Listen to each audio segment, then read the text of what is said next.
Hello everyone, this is doctor Monisha and welcome back to my channel self learning. आज हम बात करने वाले हैं सीबीसीएस सिस्टम के बारे में, यानी कि चॉइस बेस्ड क्रेडिट सिस्टम के बारे में। अब ये क्या होता है, इसको जानने से पहले मैं आपको ये बता दूं, अगर आप यूजीसी नेट जनरल पेपर की प्रिपरेशन कर रहे हैं तो ये मान के चलिए ये 100% श्योर टॉपिक है, आपको इससे ज़रूर एक क्वेश्चन आएगा। क्यों मैं ऐसा कह रही हूँ? क्योंकि लास्ट ईयर के अगर आप क्वेश्चन पेपर उठाकर देखेंगे तो आप पाएंगे कि इससे जुड़ा हुआ एक क्वेश्चन जरूर पूछा गया है। अब बहुत सारे जो स्टूडेंट्स हैं वो जानते हैं कि सीबीसीएस सिस्टम क्या होता है। क्यों जानते हैं? क्योंकि उनकी जो मार्किंग है वो इसी तरह से हुई है। लेकिन बहुत सारे नहीं जानते हैं क्योंकि जब वो पढ़ रहे थे जब ये सिस्टम नहीं था। तो आज के वीडियो में हम इससे जुड़ी हुई कंप्लीट जानकारी लेंगे कि क्या होता है ये सीबीसीएस सिस्टम और इससे जुड़े हुए क्वेश्चन कैसे आते हैं। तो आज का वीडियो इंपॉर्टेंट होने वाला है, इसलिए आपसे रिक्वेस्ट है कि बिना स्किप किए और पूरा वीडियो ज़रूर देखिएगा। सो विदाउट फर्दर डिले हम स्टार्ट करते हैं आज का वीडियो, जिसमें हम जानेंगे सीबीसीएस सिस्टम के बारे में। तो चॉइस बेस्ड क्रेडिट सिस्टम के बारे में समझ लेते हैं हम, है ना, कैसे होता है ये। तो देखिए यहाँ पर मैं आपको शेयर कर रही हूँ स्क्रीन, उसमें आप देख लीजिए क्राइटेरिया अप्रोच, ठीक है। इसके बाद में based on interest and preference, आप अपने हिसाब से अपनी प्रेफरेंस के हिसाब से सब्जेक्ट को चूज कर सकते हैं। Learning at your own pace, अपने हिसाब से अपनी लर्निंग कर सकते हैं। Additional courses can be opt, आप चाहें तो अपने एडिशनल कोर्सेज भी ले सकते हैं ना। आप चाहें तो एडिशनल कोर्सेज के माध्यम से, जैसे मान लेते हैं कि आपने साइंस की स्टडी करनी है और साथ ही साथ में आप ह्यूमैनिटीज़ के सब्जेक्ट्स भी लेना चाहते हैं तो वो भी आप ले सकते हैं। इसके बाद में देखें तो इंटर कॉलेज माइग्रेशन भी आप हो सकता है, मतलब अगर आपने स्टार्ट किया है किसी कॉलेज से और उसके बाद आप अपनी माइग्रेशन करना चाहते हैं, आप अपनी डिग्री को कहीं और पहुंचाना चाहते हैं, मतलब किसी और कॉलेज में आप जाकर एडमिशन लेना चाहते हैं तो वो माइग्रेशन इजीली हो जाता है। इसके बाद में इन्हेंसमेंट ऑफ योर स्किल, अपनी स्किल को इन्हेंस करने के लिए आप कोर्सेज कर सकते हैं।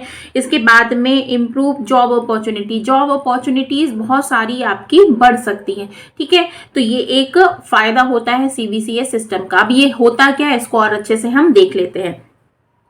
तो देखिए सीबीसीएस सिस्टम के हिसाब से देखा जाए तो सीबीसीएस सिस्टम जो है वो चॉइस बेस्ड क्रेडिट सिस्टम है। CBCS is a shift from teacher centric to student centric. पहले हमारा जो एजुकेशन सिस्टम था वो टीचर सेंट्रिक था, मतलब जो टीचर कह देता था उसी हिसाब से एजुकेशन वो पत्थर की लकीर हो जाती थी। लेकिन अब जो है ये स्टूडेंट सेंट्रिक, मतलब स्टूडेंट्स क्या पढ़ना चाहते हैं उसके हिसाब से करिकुलम जो है वो डिजाइन किया जाए, ठीक है। इंटरडिसिप्लिनरी और स्किल ओरिएंटेड कोर्सेस आप ले सकते हैं। इंटरडिसिप्लिनरी मतलब साइंस का साइंस में ही साइंस का आप अगर ले रहे हैं सब्जेक्ट्स तो साथ ही साथ में आप ह्यूमैनिटीज़ का, मैथमेटिक्स का, बायोलॉजी का ले सकते हैं। इसके साथ में अगर इंटरडिसिप्लिनरी है तो उसी कोर्स में आप कोई और सब्जेक्ट्स ले सकते हैं, है ना। स्किल ओरिएंटेड सब्जेक्ट्स भी आप ले सकते हैं। फिर आता है सीबीसीएस सिस्टम के बारे में और जान लेते हैं। सीबीसीएस सिस्टम जो है वो फ्लेक्सिबिलिटी देता है, आपकी जो एजुकेशन है उसको फ्लेक्सिबिलिटी प्रदान करता है कि स्टूडेंट्स अपने अपने हिसाब से कोर्स को अडॉप्ट कर सकते हैं, ठीक है। इसके बाद में study at different time different institution to complete one course easily to mobility, मतलब अगर बच्चा चाहता है अपने जगह से कहीं और मूव करना तो वो आसानी से कर सकता है इस सिस्टम के माध्यम से। Credit earn eight one institution can be transfer, जो उसने क्रेडिट स्कोर किए हैं, जो गेन किए हैं, वो इजीली ट्रांसफर हो जाते हैं दूसरे कॉलेज में, दूसरे इंस्टीट्यूशन में, ठीक है। इसको और अच्छे से समझ लेते हैं। CBCS system makes education board based and at पर विथ ग्लोबल स्टैंडर्ड। आपका जो सिस्टम है उसको ग्लोबल स्टैंडर्ड का बनाता है। सपोज आप इंडिया छोड़कर भी किसी और कंट्री में जाकर अपनी एजुकेशन को परस्यू करना चाहते हैं तो भी आप कर सकते हैं, ठीक है। One can take credit by combining unique combination, for example physics with economics. ठीक है, ऐसा पहले नहीं सुना था, है ना, कि अगर कोई बच्चा फिजिक्स पढ़ रहा है साथ ही साथ में इकोनॉमिक्स भी पढ़ सकता है। तो अब यहाँ पर ये पॉसिबल है कि अगर जब बच्चा फिजिक्स पढ़ रहा है उसके साथ में कोई और डिसिप्लिन के जो कोर्सेस हैं वो भी ले सकता है। माइक्रोबायोलॉजी के साथ एनवायरनमेंट ले सकता है, ऐसे जो एडॉप्ट है वो कर सकता है। इसके बाद में आता है सीबीसीएस सिस्टम जो है वो क्या है। तो देखिए यहाँ पर सीबीसीएस सिस्टम में ग्रेड पॉइंट्स होते हैं, जो grade point stand of marks percentages. ठीक है, यहाँ पर जो मार्क्स हैं वो जो उसके परसेंटेजेस हैं उसके हिसाब पर ही ग्रेड पॉइंट होते हैं। ठीक है, सपोज बच्चे का A+ आया है तो कितने परसेंटेज उसने स्कोर किए हैं, आउटस्टैंडिंग आया है तो कितने स्कोर किए हैं, ये बात होती है। फिर SGPA का मतलब क्या होता है, semester grade point. Semester grade point क्या होते हैं, मतलब उस एक सेमेस्टर में बच्चे ने कितना स्कोर किया है। इसके बाद में CGPA, दोनों सेमेस्टर जो होते हैं साल भर के, उसमें उसने कितना स्कोर किया है। ठीक है, इसके बाद में जो बेनिफिट मिलता है उसका बेनिफिट क्या होता है, अक्रॉस द इंडिया मिल सकता है। मतलब आप भारत के अंदर भी किसी भी जगह में जाकर अपनी स्टडी को कंटिन्यू कर सकते हैं, इंडिया के बाहर जाकर भी आप अपनी स्टडी को कंटिन्यू कर सकते हैं। ठीक है, जो एम्प्लॉयमेंट परफॉर्मेंस होता है वो भी क्या होता है, इससे बढ़ जाता है। तो ये एक बात हुई। इसके बाद में कुछ टर्म्स हैं जिसको हम बहुत सुनते हैं कि प्रोग्राम क्या है, सेमेस्टर क्या है, क्रेडिट पॉइंट्स क्या हैं। तो इनको हम बारी बारी से समझ लेते हैं कि क्या है। तो प्रोग्राम किसे कहते हैं, it is an educational program leading to award of a degree, diploma और सर्टिफिकेट। अगर आप किसी डिग्री, डिप्लोमा, सर्टिफिकेट में एनरोल हो गए हैं तो वो पूरा एक प्रोग्राम कहलाता है। इसके बाद में सेमेस्टर क्या होता है, तो देखिए each semester will consist 15 to 18 weeks academic work equivalent to 90 actual teaching days. एक सेमेस्टर के अंतर्गत 15 से 18 जो हैं वो सप्ताह होते हैं और 90 टीचिंग डेज होते हैं। ठीक है, सेमेस्टर दो प्रकार के होते हैं, ऑड सेमेस्टर और इवन सेमेस्टर। ऑड सेमेस्टर क्या कहलाता है, जो फर्स्ट, थर्ड और फिफ्थ सेमेस्टर होता है वो होता है ऑड सेमेस्टर। इवन में क्या आता है, सेकेंड, फोर्थ और सिक्स सेमेस्टर जो है वो इवन सेमेस्टर कहलाता है। टाइमिंग क्या होती है, पहले की होती है आपकी जुलाई से दिसंबर, मतलब ऑड सेमेस्टर की। इवन सेमेस्टर की क्या होती है, जनवरी से लेकर जून। हर एक सेमेस्टर में कितने दिन होते हैं, 90 टीचिंग डेज होते हैं। ठीक है, इसी हिसाब से क्रेडिट्स बनते हैं। फिर आता है क्रेडिट, क्या मतलब क्या होता है। अब देखिए बहुत इंपॉर्टेंट टर्म्स है ये कि क्रेडिट क्या होता है, क्रेडिट किस हिसाब से स्कोर किया जाता है। तो देखिए मान लेते हैं आपकी क्लास चल रही है और उस क्लास में उस एक पेपर, आजकल सिलेबस में भी दिया होता है ना कि ये एक टॉपिक है, उसके लिए इतनी क्लासेस दी गई हैं, मतलब 8 क्लासेस में ये सब्जेक्ट जो है, टॉपिक जो है वो कंप्लीट हो जाएगा। इसमें 2 प्रैक्टिकल वर्क होंगे। ठीक है, तो अब बच्चा जब अपनी पढ़ाई करता है तो वो उस पूरे जो जितने भी उसके लिए क्लासेस बताई गई हैं उस पूरी क्लास को अटेंड करता है। ठीक है, उसके जो प्रैक्टिकल वर्क हैं वो अटेंड करता है, उस हिसाब से उसका क्रेडिट बनता है। ठीक है, सपोज बच्चे ने पढ़ाई तो कर ली लेकिन अटेंडेंस नहीं दी तो उसकी क्रेडिट नहीं बन पाएगी। मतलब यहाँ पर unit by which the course work is measured, it determine the number of hours of instruction required per week. एक वीक में कितने इंस्ट्रक्शन दिए गए हैं उसको, जो उसको अटेंड करने हैं। ठीक है, अब यहाँ पे 1 क्रेडिट का मतलब क्या होता है, 1 credit is equivalent to 1 hour of teaching, lecture और ट्यूटोरियल, और साथ ही साथ में 2 आवर्स ऑफ प्रैक्टिकल वर्क और फील्ड वर्क। ठीक है, अगर 1 क्रेडिट की बात की जा रही है तो 1 घंटे की पढ़ाई या 2 घंटे का प्रैक्टिकल या फील्ड वर्क होता है। आगे देख लेते हैं क्रेडिट पॉइंट का मतलब क्या होता है। तो ये एक प्रोडक्ट होता है ग्रेड पॉइंट का और नंबर ऑफ क्रेडिट का, है ना। बच्चे को कितने ग्रेड पॉइंट मिले हैं और कितने क्रेडिट मिले हैं उसको दोनों को इंटू कर लेते हैं तो क्रेडिट पॉइंट बन जाता है। ठीक है, क्लियर हो गई।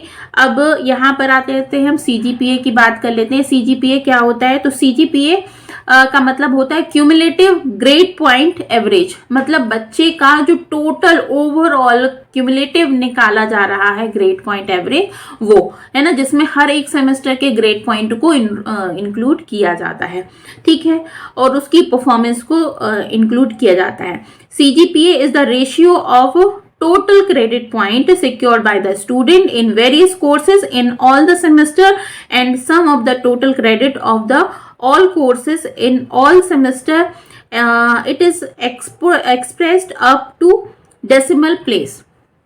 ठीक है, बात समझ में आ गई। आगे जाते हैं, SGPA की बात कर लेते हैं। अब CGPA क्या था, आपका क्यूमुलेटिव था, लेकिन जो CGPA होगा वो क्या हो जाएगा, सॉरी SGPA क्या हो जाएगा, सेमेस्टर का हो जाएगा। उस एक सेमेस्टर में बच्चे ने कितने पॉइंट लिए हुए हैं, ठीक है। तो it is a major performance of work done in a semester. It is a ratio of total credit point secured by the student in various courses registered in the semester and total courses credit taken during the that semester. It shall be expressed up to 2 decimal place. ठीक, चलिए अब courses कैसे होते हैं वो भी note कर लेते हैं हम। कोर्सेज क्या है, देखिए एक तो होता है कोर कोर्स। कोर कोर्स का मतलब होता है कि जो कंपलसरी पेपर हैं वो तो आपको पढ़ने ही पढ़ने हैं, जिसमें आपके मेन सब्जेक्ट्स आते हैं, फंडामेंटल सब्जेक्ट्स आते हैं, ठीक है। और इसके बाद में आता है इलेक्टिव कोर्सेज, मतलब जो आप इलेक्ट कर रहे हैं, मतलब जो आप अपनी चॉइस से ले रहे हैं ना, चॉइस बेस्ड का है। तो चॉइस में आप कौन कौन से सब्जेक्ट्स ले सकते हैं जो आपको पढ़ने हैं, है ना। और इसके साथ में डिसर्टेशन और प्रोजेक्ट भी होते हैं जिसमें 6 क्रेडिट मिल जाता है। इसके बाद में ability to enhance the courses, ऐसे कोर्सेज भी आप लेते हैं जो अपनी एबिलिटी को इनहेंस करते हैं, ऐसे कोर्सेज भी आप ले सकते हैं। स्किल एनहेंसमेंट को कोर्सेज भी आप ले सकते हैं। ऐसा टोटल मिला के आपका करिकुलम बनता है, ठीक है। अब यहां पर बात आ जाती है एक चीज के क्रेडिट कैसे दिए जाते हैं, है ना। क्रेडिट कैसे दिए जाते हैं, ग्रेड पॉइंट के जो लेटर होते हैं वो क्या होते हैं, जैसे आपने सुना होगा O ग्रेड मिला है, A+ है, मिला है, B+ है। तो इसका मतलब क्या होता है, तो O का मतलब होता है आउटस्टैंडिंग। इसमें ग्रेड पॉइंट जो होते हैं वो 10 होते हैं, मतलब बच्चा बहुत ही बढ़िया, बहुत ही ब्रिलियंट है जब उसको 10 नंबर मिलते हैं। इसके बाद A+ है, एक्सीलेंट नंबर हो जाता है। A है तो 8 नंबर, B+ है गुड, उसके बाद में ऐसे ही एबव एवरेज, एवरेज, पास, और फिर F अगर मिल रहा है तो उसका मतलब है फेल है बच्चा, उसको नेक्स्ट क्लास में फिर से पढ़ना होगा यही सब्जेक्ट। और AB का मतलब होता है एब्सेंट। इसमें दोनों में ही ग्रेड पॉइंट जो है वो 0 मिलते हैं। अब यहाँ पर मार्क्स कितने हैं और उस हिसाब से हमें क्या ग्रेड मिल रहा है इसका एक लेखा जोखा दिया हुआ है। 80 नंबर आपको मिल रहे हैं तो A+ है, और ग्रेड पॉइंट जो होगा वो कितना होगा, 4.00, है ना। आगे जो है वो एक एग्जाम्पल दिया हुआ है कि इस एग्जाम्पल में बताया गया है कि किस तरीके से आप देख सकते हैं जो एक क्रेडिट कितना है, मार्क्स कितने मिले हुए हैं, फिर उसके बाद में लेटर जो हैं वो कैसे हैं, फिर उसके बाद में ग्रेड पॉइंट कितना बन रहा है। इसके बाद में मैं आपको बताऊं तो एक एग्जाम्पल है SGPA का। एक स्टूडेंट है जिसका मार्क्स दिया हुआ है यहाँ पे कि उसको 4 क्रेडिट मिल रहे हैं, जो कोर्स है वो दिया हुआ है। उसके बाद में जो क्रेडिट है वो क्या है, 4, फिर 5, फिर 3, 5, इस तरीके से क्रेडिट है। लेटर जो दिए हुए हैं ग्रेड के वो भी बताए गए हैं, ग्रेड पॉइंट भी बताया गया है। उसके बाद में क्रेडिट पॉइंट कैसे बन रहा है, तो 4 × 8, मैंने आपको बताया था कि 4 × 8 करते हैं तो वो क्या हो जाता है, क्रेडिट पॉइंट हो जाता है ना।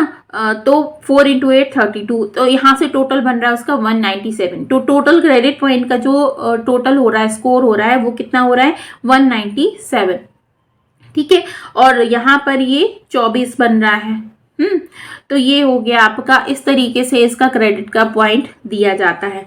अब यहाँ पर ये हो जाता है कि CGPA कैसे निकालेंगे इसका। तो CGPA देखिए, क्रेडिट्स दिए हुए हैं, SGPA दिया हुआ है, दोनों को मल्टीप्लाई किया तो यहाँ पर आ जाता है SGPA और क्रेडिट का मल्टीप्लिकेशन। टोटल करने के बाद में आ रहा है 117.8, यहाँ पर 45 क्रेडिट का, दोनों को हमने प्रोडक्ट किया तो 8.1। SGPA का क्या आ रहा था, 8.2, यहाँ पर CGPA का क्या आ रहा है, 8.1। तो स्टूडेंट का जो रिजल्ट आएगा वो कितना आएगा, 8.1 क्रेडिट स्कोर, ठीक है। अब आ जाता है रिलेटेड वर्सेस ग्रेडिंग, तो रिलेटेड वर्सेस ग्रेडिंग है, तो वो किस तरीके से हम देख लेते हैं। तो एब्सोल्यूट ग्रेडिंग है based on performance, pre determine मतलब पहले से जो होता है, जिस तरीके से आपने पढ़ा है उस हिसाब से लिया जाता है। और जो रिलेटिव ग्रेडिंग होगी वो क्या हो जाएगी, कट ऑफ के हिसाब से। जैसे आप नेट के स्टूडेंट हैं और आप नेट के स्टूडेंट होने के नाते अगर आप चाहें कि आपको इतने नंबर मिल जाएं और आप नेट क्लियर हो जाए, ऐसा नहीं होता है ना। आपको क्या निकाला जाता है, जो अदर स्टूडेंट्स ने जिस तरीके से मार्क्स ऑब्टेन किए हैं उस हिसाब से यहाँ पर एक क्या बनती है, मेरिट लिस्ट बनती है। उस मेरिट लिस्ट के बेस पर आपका क्या होता है, कट ऑफ के हिसाब से आपकी ये डिसीजन होता है कि आपने इस बार नेट क्लियर किया है कि नहीं। तो ये हो जाएगा रिलेटिव ग्रेडिंग। और अकेले इंडिविजुअली आपको समझ में आ रहा है तो हो जाएगा क्या, based on pre determined grading, है ना। तो ये हो गई आपकी बातें। तो ये था आज का वीडियो। आई होप आपको क्लियर हो गया होगा। अगर अच्छा से समझ में आ गया है तो प्लीज वीडियो को लाइक, शेयर एंड सब्सक्राइब जरूर कीजिएगा, जैसा आपसे रिक्वेस्ट होती है। नेक्स्ट वीडियो में मैं इसके क्वेश्चन आपसे शेयर करूंगी। तो क्रेडिट से रिलेटेड क्वेश्चन की एक रिक्वेस्ट भी आई थी एक स्टूडेंट के तरफ से, तो मैं इसके नेक्स्ट वीडियो में आपको क्रेडिट से संबंधित क्वेश्चन के बारे में भी बताऊंगी। सो अगर वीडियो अच्छा लगा है तो प्लीज लाइक कीजिए, शेयर कीजिए अपने फ्रेंड्स के साथ में, और चैनल को सब्सक्राइब जरूर कर लीजिएगा। इसी तरीके से क्वालिटेटिव वीडियोस मैं इसमें बनाती हूँ जो आपकी जो प्रिपरेशन है उसको बूस्टअप करने की मैं आपके सहायक होंगे। ठीक है, तो मिलती हूँ नेक्स्ट वीडियो में। तब तक के लिए अपना बहुत ख्याल रखिए। Bye bye.